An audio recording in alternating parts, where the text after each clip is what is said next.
Good morning and welcome to News at 10 on Rajya Sabha TV. I'm Aishwarya Kapoor. Well, Prime Minister Narendra Modi and his French counterpart François Hollande will hold talks in New Delhi today.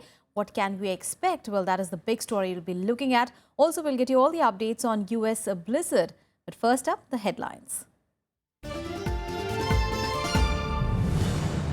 India and France signed 16 MOUs, including one on smart cities.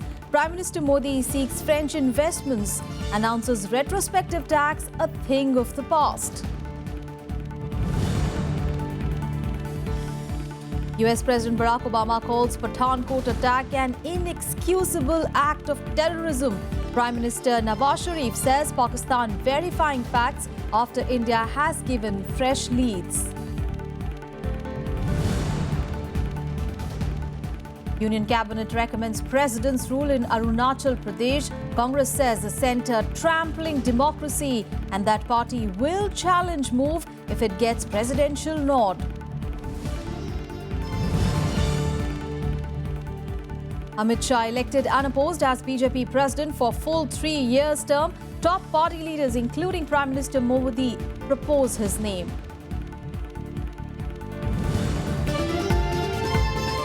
And political crisis in Nepal is set to continue as agitating Madheshis reject constitutional amendments passed by Parliament.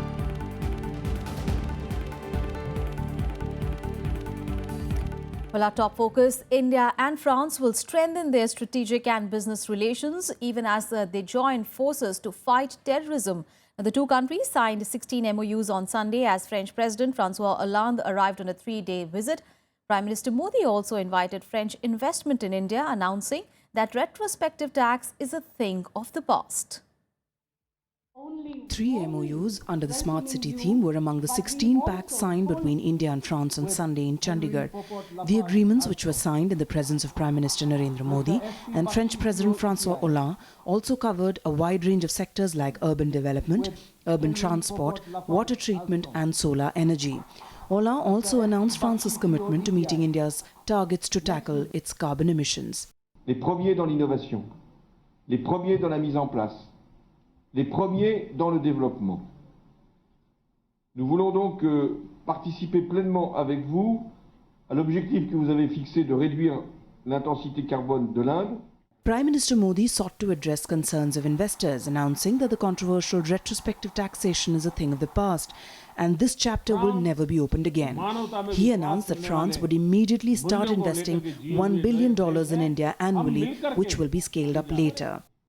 क्योंकि हम चाहते हैं कि कोई भी व्यक्ति यहाँ जब इन्वेस्टमेंट करता है तो उसको पता होना चाहिए कि इसका 5 साल के बाद क्या होगा, 10 साल के बाद क्या होगा, 15 साल के बाद क्या होगा. हम इसको काम करने के लिए तैयार हैं. Meanwhile, President Hollande played down the prospect of a swift conclusion to the long-awaited $9 billion deal for 3 dozen Rafale warplanes to India. While there were speculations over an intergovernmental framework agreement to be signed, the French president said the countries are on the right track, but further discussions were needed before signing the deal. Sous forme de renouvelables. Là encore, le solaire sera le domaine principal. M'accompagnent aujourd'hui beaucoup d'entreprises qui travaillent dans ce secteur. At the meeting, Modi also pledged that India would work together with France to fight international terrorism. पूरे विश्व को साथ लेकर के, मानवतावादी शक्तियों को साथ लेकर के, आतंकवादी मानसिकता को खत्म करेंगे, आतंकवाद को खत्म करेंगे और एक मानवता के विचार को आगे बढ़ाएंगे और उस काम के आपके संकल्प के साथ भारत पूरी तरह आपके साथ रहे. Hollande arrived in India on Sunday on a 3-day official visit. He will be the guest of honour at India's Republic Day parade on January 26. Akhilesh Suman's report for Rajya Sabha TV. And French President François Hollande, who is on a 3-day visit to India, will be accorded the ceremonial reception at the Rashtrapati Bhavan today. He will later lay a wreath at the Rajghat. Following that, he will call on External Affairs Minister Sushma Swaraj. Well, the summit meeting with Prime Minister Modi at Hyderabad, the House is slated for noon today. There will be an exchange of agreements and also press statements from the two sides. Following that, Hollande will also inaugurate the International Solar Alliance Secretariat in Gurgaon later in the evening. He will call on the Vice President, followed by the President later in the day.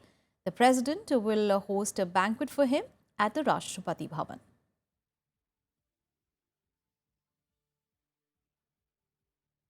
On to some other news now. Well, the Union Cabinet has recommended President's rule in Arunachal Pradesh. Well, the decision was taken during a meeting chaired by Prime Minister Narendra Modi on Monday.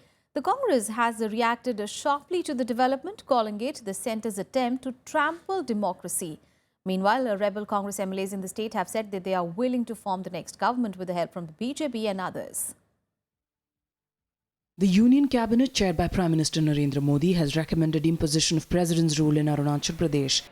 Congress ने अपना जो duty है, अपना जो दायित्व है, वो नहीं निभा पाया और 6 महीने तक वहाँ सेशन को सही तरीके से नहीं करा पाया और आज एक संवैधानिक संकट पैदा किया है। तो उसको लेकर के कैबिनेट ने जो रिकमेंडेशन किया है वो उसी आधार पे किया है।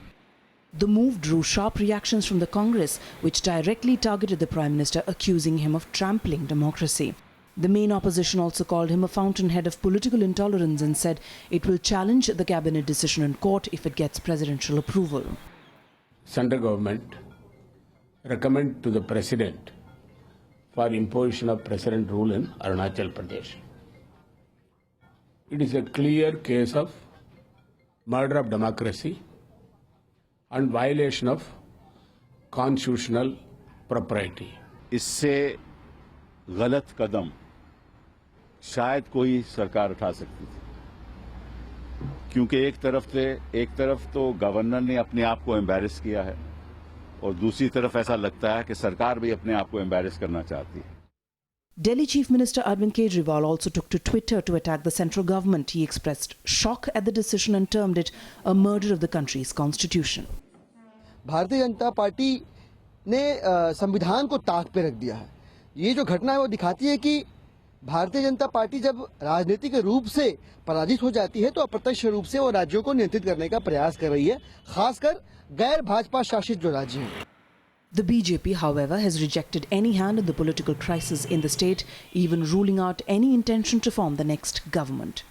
उसमें तो हमारा तो कोई रोल नहीं है, क्योंकि जैसे मैंने कहा कि संवैधानिक प्रक्रिया है और कांग्रेस पार्टी का सरकार रहा है, तो कांग्रेस पार्टी का आपस का लड़ाई और उनका खामियां की वजह से अरुणाचल प्रदेश का जनता को बहुत नुकसान झेलना पड़ा है। While Arunachal Chief Minister Nabam Tuki expressed surprise at the cabinet decision, the rebel Congress MLAs welcomed the move and said they were ready to form an alternative government with support of the BJP and others. The state was rocked by a political crisis on December 16 last year as 21 rebel Congress MLAs joined hands with 11 of the BJP and 2 independents to impeach Assembly Speaker Nabam Rabia at a makeshift venue. The move was branded illegal and unconstitutional by the Speaker. The Supreme Court has referred a bunch of petitions on the Arunachal Pradesh crisis to a constitutional bench.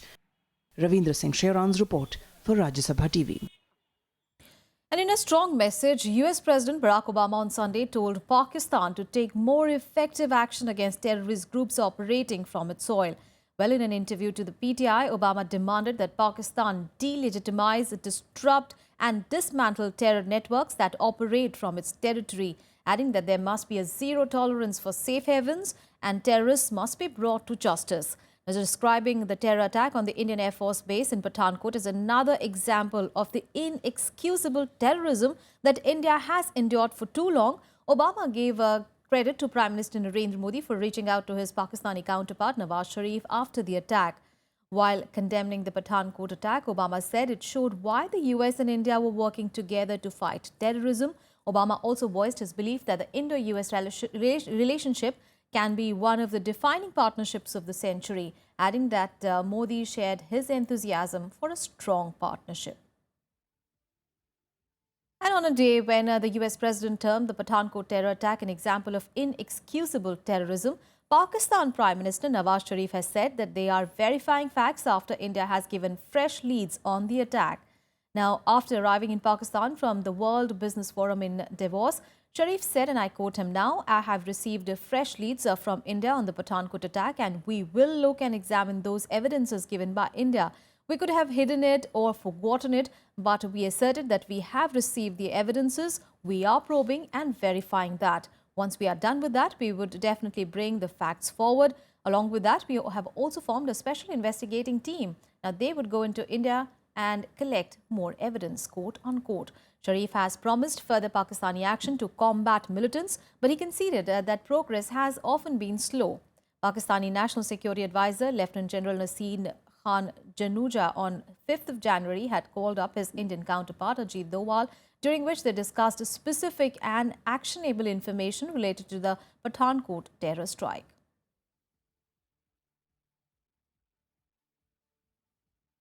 And a senior Pakistani official has said that the Indo-Pak Foreign Secretary level talks will be held in the month of February, and the two sides are in touch for finalizing the dates. Now, the senior official of the Foreign Office said that there was some forward movement and the foreign secretaries are expected to meet in the month of February. India and Pakistan Foreign Secretary level talks were scheduled for 15th of January in Islamabad, but they were deferred by both the countries mutually in the wake of the Pathankot terror attack.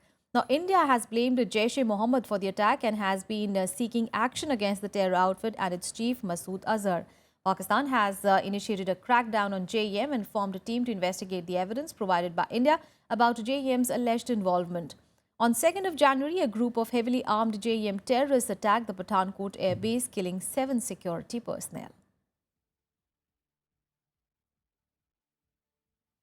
And in some other news, the Maharashtra Anti-Terrorism Squad has blocked 94 websites being used to radicalize the youth of the country.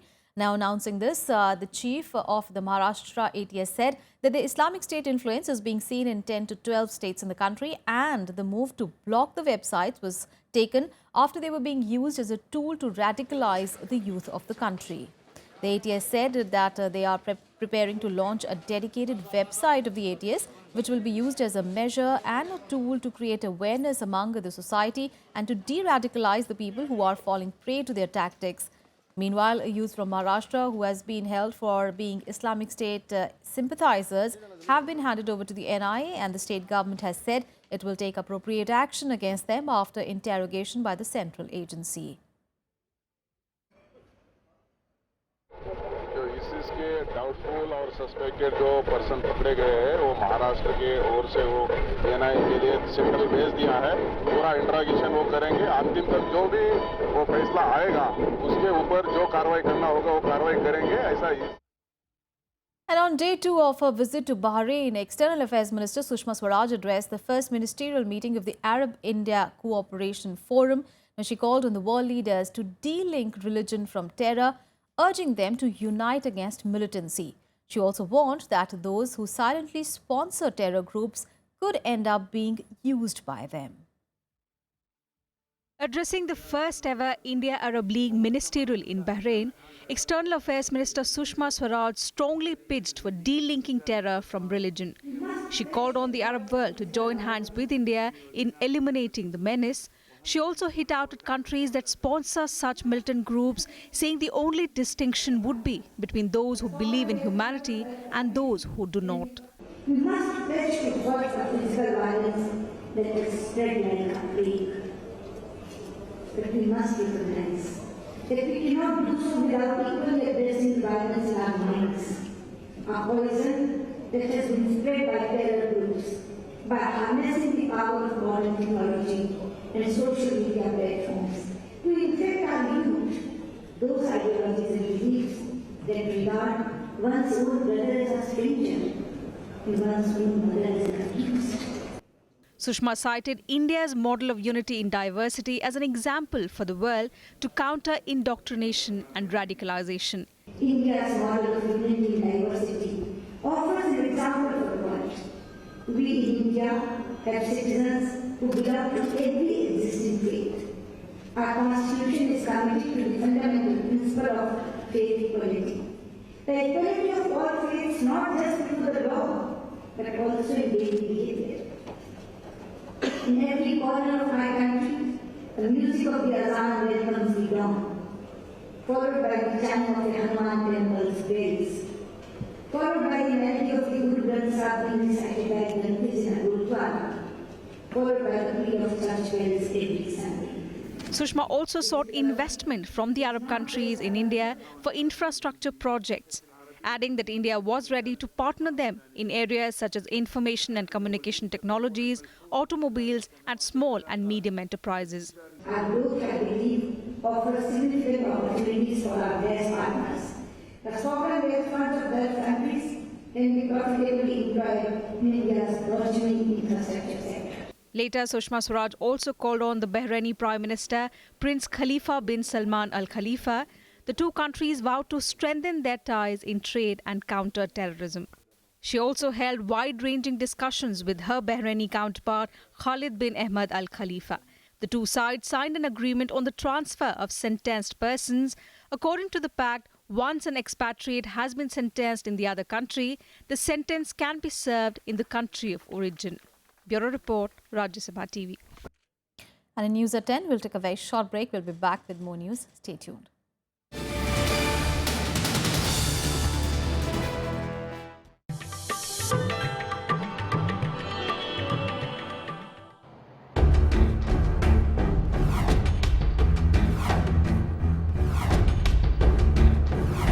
Subhash Chandra Bose gave a revolutionary edge to India's freedom struggle. Netaji, as he was popularly known, was elected Congress president twice, but left the organization in 1939 following differences with Mahatma Gandhi. He founded the Forward Bloc and the Kisan Sabha before leaving for Singapore to organize the Indian National Army. After failing to secure Soviet Union support for India's freedom struggle, he joined hands with Germany and Japan to fight the British. His slogans Dilli Chalo and Jai Hind energized millions of youngsters in India. Bose went missing in 1945 after a plane crash in Taiwan.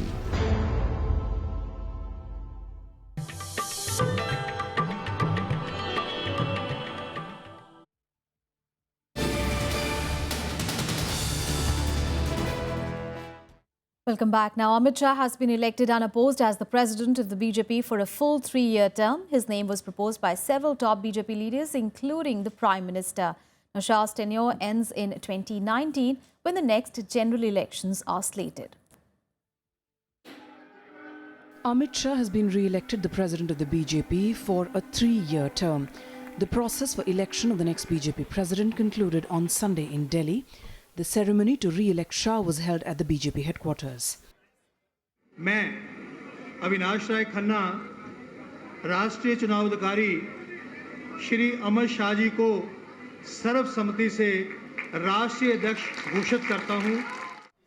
Prime Minister Narendra Modi and virtually the entire top party brass, including a number of union ministers and chief ministers, proposed Shah's name during the nomination process, in which no other leader joined the fray. However, party veterans L.K. Advani and Murli Manohar Joshi were conspicuous by their absence.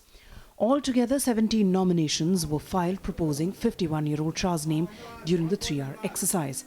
He was elected unopposed. मैं समझता हूं एक ही नामांकन पत्र अमित शाह जी का केवल आया तो उसके पीछे सबसे बड़ा कारण यह था कि पार्टी में एक आम सहमति थी. मुझे पूरा विश्वास है श्री अमित शाह के नेतृत्व में भारतीय जनता पार्टी शानदार सफलता हासिल करेगी.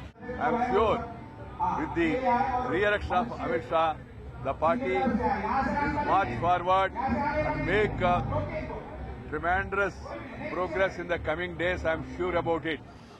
उनका इतना अच्छा नेतृत्व रहा है कि उस नेतृत्व में हम लोग उन सब चुनौतियों को पार करते हुए भारतीय जनता पार्टी अच्छी से अच्छी और ऊंची ऊंचाइयों को छुएगा. तो मैं आज हम सब की ओर से उनको बहुत सारी बधाइयां देना चाहती हूं. The BJP Parliamentary Board will meet on January 28 to officially put a seal of approval on Shah's election. Shah had taken over charge of the party in August 2014 from now Home Minister Rajnath Singh soon after the Lok Sabha elections. His tenure will end in 2019 when the next general elections will take place. Pranav Goswami's report for Rajya Sabha TV. Well, a day after the Lok Sabha Speaker appeared to advocate a rethink on the reservation policy, the JDU has said that there is no need for such a move. Now, JDU Chief Sharad Yadav has said that only political reservations were to be reserved for 10 years and the policy review was to be made after that. He further said that the limit of 10 years was not laid down for reservation in education and employment.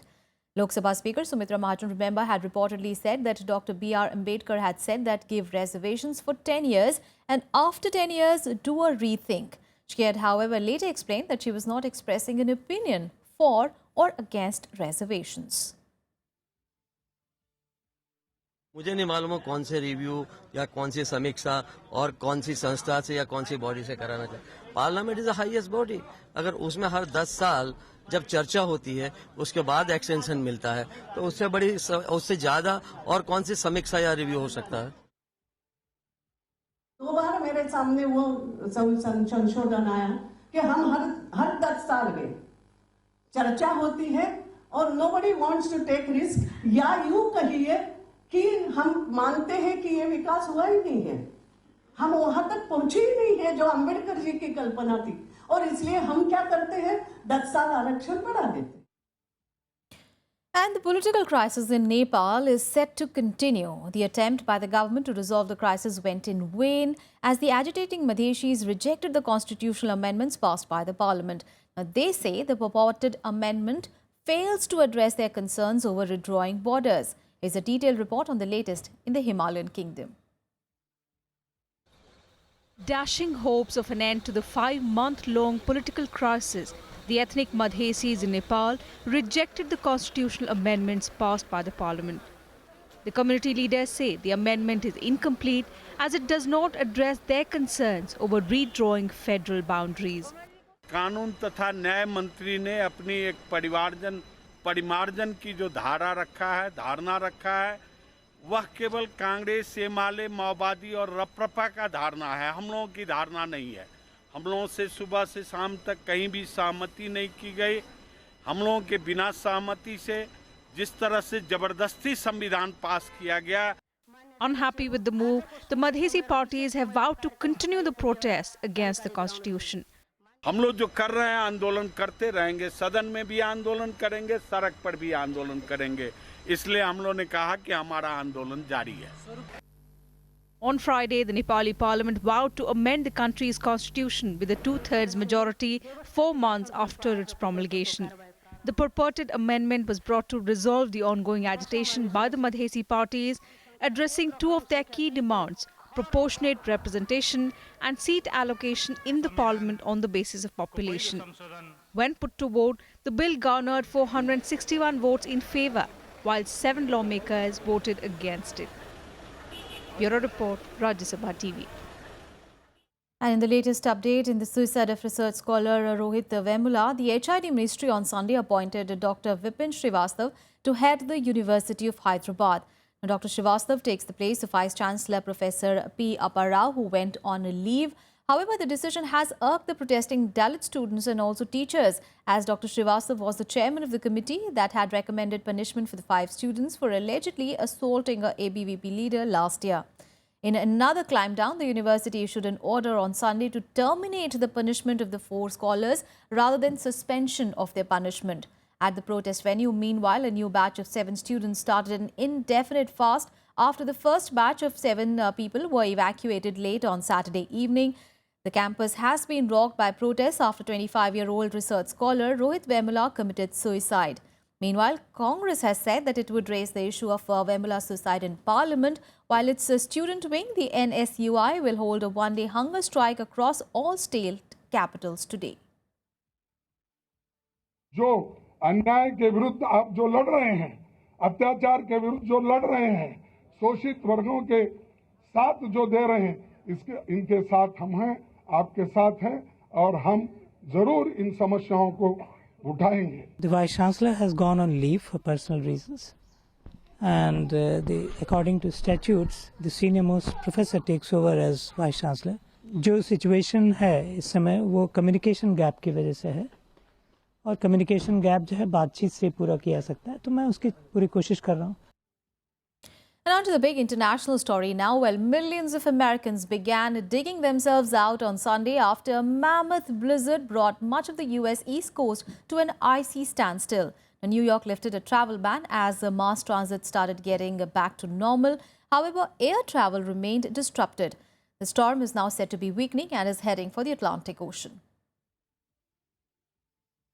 Residents in many East Coast cities of US started digging out on Sunday after a massive blizzard paralyzed the region. With the weather clearing up, New York lifted a travel ban as mass transit started getting back to normal. The storm dumped about 26.8 inches of snow in New York, its second highest snowfall since records began in 1869. The travel ban has been lifted. That does not mean people should go out and take a ride and see the sights. The roads are clear for the most part. There are still entrance ramps and exit ramps that are not clear.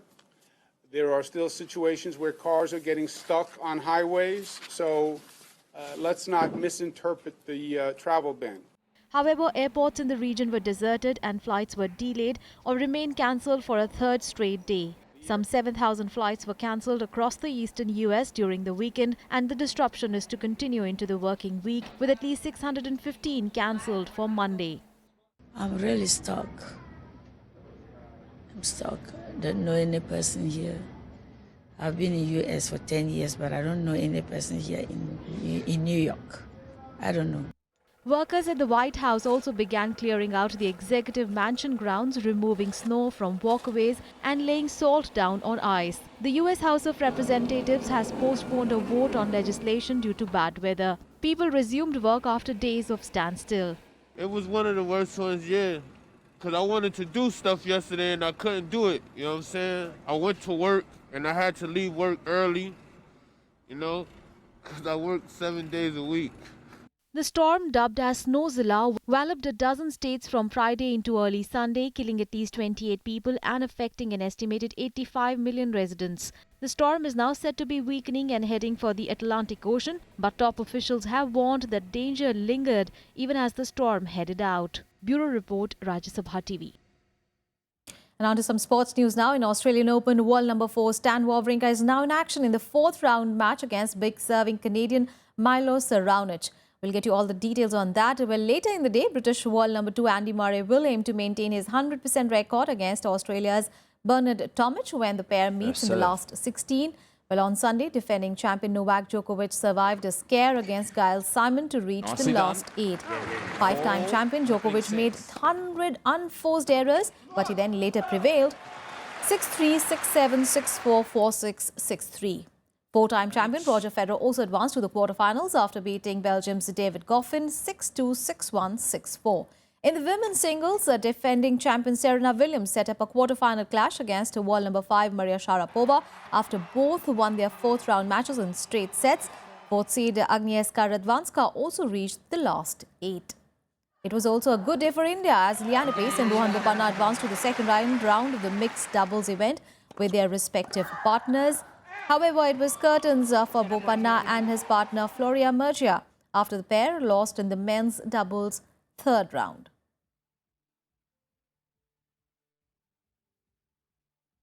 And India have defeated arch rivals Pakistan by 44 runs in the final to lift the first blind T20 Asia Cup title at the Jawaharlal Nehru Stadium in Kochi.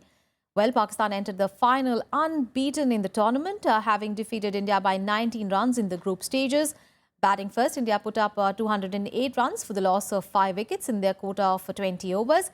In reply, the Indian bowlers skittled Pakistan for 164 runs to become the first champion of the blind T20 Asia Cup.